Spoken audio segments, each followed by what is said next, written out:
In this video, we'll look at African Americans during the Civil War. And you got to start with the realization that, again, many people in the northern states were not, most people weren't abolitionists. They had their own racist attitudes. And the idea of fighting for African American rights really bothered a lot of people. Many were fighting just to preserve the Union. When the war began, the Fugitive Slave Act, you remember, was still enforced, and Northerners were technically still required to return escaped slaves to their owners. In his first inaugural address in March of 1861, Lincoln had said little about the status of African Americans, only promising to enforce the fugitive slave law. He was still concerned, as you may recall, with the border states. He didn't want anything that would alienate the border states, and he promised in that inaugural address not to do anything that would disrupt the status quo in the South. As the war began, of course, many free blacks in the North wanted to join, but they were initially rejected by the Union Army. It didn't take long, however, after the fighting begun for people to realize that, whenever the Union Army was near, slaves would try to flee to it. Here you can see a picture of a Union camp on the bottom right, and army passing through and groups of African Americans congregating around it. Congress responded in late 1861 with the first Confiscation Act, which was the first time Congress attempted to deal with the issue. It authorized the U.S. Army to confiscate any Confederate property, which meant that any slaves who worked for the Confederate government or military and had escaped to Union lines could be regarded as part of this property of contraband, this contraband. Most slaves acquired as contraband were kind of regarded as freed unofficially. In early 1862, Congress passed a law that outlawed slavery in the District of Columbia and provided for compensation for the slave owners. In the spring of 1862, Lincoln issued a proclamation urging Congress to pass a resolution stating that the United States would cooperate with any state adopting a plan for gradual emancipation and would help with compensation for the slave owners. It passed, but no state legislatures took up the deal. All of them failed to respond. In the summer of 1862, Congress passed the so-called Second Confiscation Act, expanding on the first. This officially declared that the Union Army could confiscate all property of individuals fighting for the Confederacy, not just the members officially, but anybody who was fighting for the Confederacy or supporting the Confederacy could have their individual property taken. As Congress passed the Second Confiscation Act in 1862, Congress also passed the Militia Act of 1862, which authorized the employment of African Americans in the military. Attitudes had begun to change as 1862 passed. By this point it was becoming obvious that the war was going to be horrible and go on for a long time. Lincoln didn't encourage the passage of this act because he was worried about, politically it might fracture the North even more, but he permitted it. Generals in the South began to realize, of course, that all the slaves rushing into their lines would be a strong force if they could just organize them and arm them. Motivated and ready to fight, they were knowledgeable about the local conditions. Some generals had even begun to set up recruiting stations in southern towns they liberated, while some still, paid the owners of the slaves for have their slaves, taken from them and serve in the Union Army. Most simply cited the Confiscation Act.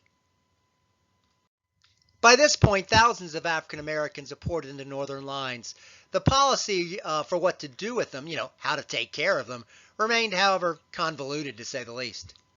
Often the generals would agree to feed and clothe the escaped slaves that came to their line or taken as contraband, so to speak, but they would agree to feed them and clothe them if they did work for the Union Army, and that do things like lugging supplies and digging latrines and that type of thing. Some hired them out to local private citizens, pocketing personally some of the money, if not using the money for their army. Many soldiers didn't want to be seen in any capacity helping or worse, serving blacks. blacks. So, again, people in the North not everybody liked the idea that they were freeing African Americans. As the end of 1862 approached, there was still no established plan for how to feed or take care of the escaped contraband. In December 1862, just before the Emancipation Proclamation took effect, the Department of the South, which was a wartime department, formulated a uniform policy. Here you can see a slave family. Black families were to be allotted 2 acres for each working hand. The land was confiscated from Southern troops and plantations the Army had taken, The blacks would then pay the government with a certain amount of cotton that they grew, and the whole program was run through a superintendent of Negro affairs appointed by the Department of the South. Of course, by 1862, Lincoln was moving towards the Emancipation Proclamation, and as 1863 began, the Emancipation Proclamation took hold, and I've talked about that in a previous video. But even at that time, there remained inadequate preparation for sustaining feeding, clothing, medical care for all these freedmen that were being freed. As the war had begun, Lincoln had been kind of reticent to create some type of a federal relief agency to help the freed African Americans, because he was still advocating sort of colonization of African Americans back to Africa, and what he thought was, if you created a Freedmen's Bureau, it encouraged blacks to stay in the United States. But he had come around, obviously about the time of his Emancipation Proclamation, and realized that was kind of silly, and so just after the Emancipation Proclamation took effect, Lincoln ordered all the various federal offices that had been dealing with the African Americans to be organized into one new relief agency known as the Freedmen's Bureau. During the war, by the end of the war, the Freedmen's Bureau was just starting to, get up and operating, and it provided relief, food, clothing, medicine. But in time, its function is going to begin to change, and it's going to continue into the late 1860s after the war. What they're going to start doing are having freedmen's schools. And, it's important because you had to teach the new freedmen that they were no longer slaves, that they had individual rights, and that white guy over there can't tell you what to do. And so here you see a picture of a woman standing outside a freedmen's school a little bit after the war. The whole system for relief had developed so slowly that private organizations and private, individuals in the North had begun efforts on their own previously. There were private organizations like the New York Relief Association, or in Ohio, the Contraband Relief Association. In Pennsylvania, there was the Friends Association for the Release of the Colored Freedmen. Obviously, that one was run by the Quakers.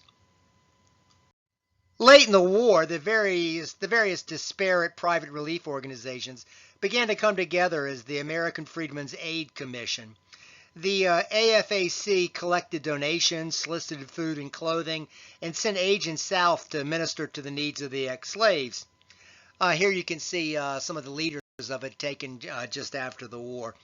Like the Freedmen's Bureau, a major contribution of these private citizens was in the education of the newly freed. In the last year of the war, private groups employed over 1,000 young northern men and women to teach ex-slaves in the South. And, there's even some evidence of those freedmen who had some education, teaching on their own their fellow freedmen. But all of teaching the slaves to read and that they had rights, that was really going to enrage the Southerners. But they had been defeated anyway, so they're not going to have much say officially. The efforts of the Freedmen's Bureau and the private relief efforts is going to continue after the war, and this is to continue to be a real sore point for the South. Shown here is a so-called Freedmen's Village established outside of Washington, D.C., and you can see the school children shown here with some of their teachers. Now, all of this, the changing nature of the war, no longer fighting just for the preservation of the Union, but for the emancipation of African Americans, and all these new efforts to help the freedmen, that was still not embraced by all people in the North during the war. And historians have said that the famous 1863 draft riots in New York City, there's only one example, involved as well tensions between whites and blacks in the city. Just after Lincoln issued his Emancipation Proclamation, the U.S. Army began a more organized effort to recruit blacks from both the North and any Southern blacks that they went to their lines into, an army. And again, obviously, this is because of the manpower needs of the continuing war. But famous abolitionists began to serve as recruiting agents in the North, the most notable being Frederick Douglass. By the end of the war, more than 186,000 African Americans had enlisted.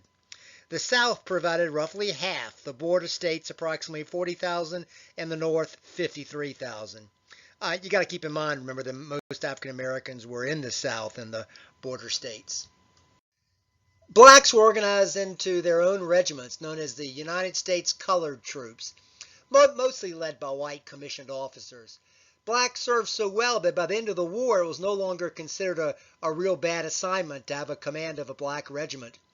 However, until 1864 there was unequal pay. Whites got approximately $13 a month and $3.50 for clothing, but blacks had only gotten $7 a month and $3 for clothing. And because of the complaints, that was finally changed at the end of the war.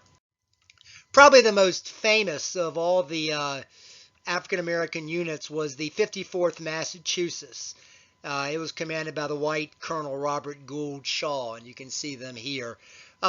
They were highlighted if you've seen the movie Glory with Morgan Freeman. But they assaulted Confederate Fort Wagner outside Savannah and were pretty much wiped out, and Colonel Shaw, including, was killed. The 54th Massachusetts was the most celebrated, certainly, of all African-American units in the war. Here you can see a depiction of the battle for Fort Wagner, the 54th at the fore. But it wasn't just at Fort Wagner. Black troops saw combat action for the Union at Vicksburg, the late sieges of Savannah and Petersburg. I've already mentioned Savannah. And, they were present when Lee surrendered at Appomattox Courthouse. Overall, 38,000 African Americans lost their lives fighting in the war. It was later estimated that their mortality rate was 40% higher than the white troops. The 5th U.S. Colored Heavy Artillery lost 829 men, the largest number of deaths from any outfit in the Union Army. I want to turn our attention now to a little more at the South a bit, but the African Americans and all this going on was a real problem for the Southerners during the war. I mean, obviously, with the North encouraging them to flee, and then the Emancipation Proclamation, all the confiscation acts that they worried about slave uprisings, and they worried about increasingly slaves trying to get to the Union Army. So what they did was they increased the frequency of their slave patrols and made them bigger. Georgia, for example, canceled all exemptions and substitutions for patrol service, and the slave codes were made much more rigid. When Union troops were nearby, obviously the Confederates were worried, and so what they would do is they would practice what they called running of the Negroes. Plantation owners would coordinate to move each other's slaves around to keep them away from the approaching Union Army. Even if the slaves did not flee, the remaining slaves were, word would get out that the Union Army was nearby, and the slaves would become more and more insubordinate. And this was even true as obviously the South's fortunes began to wane. I got a quote here from early 1864. Quote, "Our Negroes are beginning to show that they understand the state of affairs, and insolence and insubordination are quite common." I've already mentioned that African American slaves and free blacks in the South were critical for spying and aiding the U.S. troops when they came through the South. As the manpower shortage grew worse and worse for the South as the war went on, it began to force black labor more directly towards the war effort. You're going to see Southern factories begin to impress both Southern free blacks and slaves in the factory work. Of course, the slaves weren't dumb, and they'd have like a work slowdown.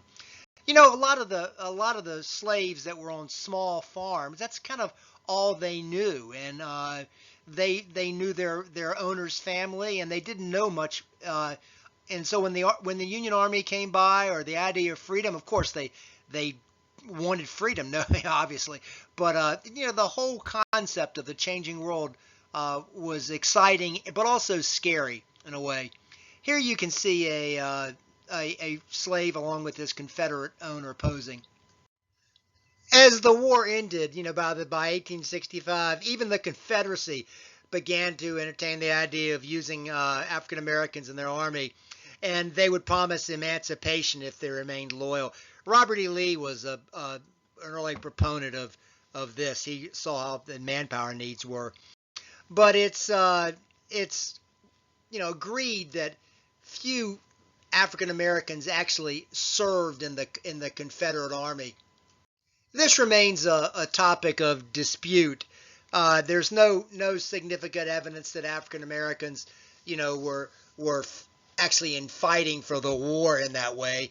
But there were undoubtedly some African Americans at the very end of the war in the Confederate Army. In any event, this concludes the video on African Americans during the Civil War.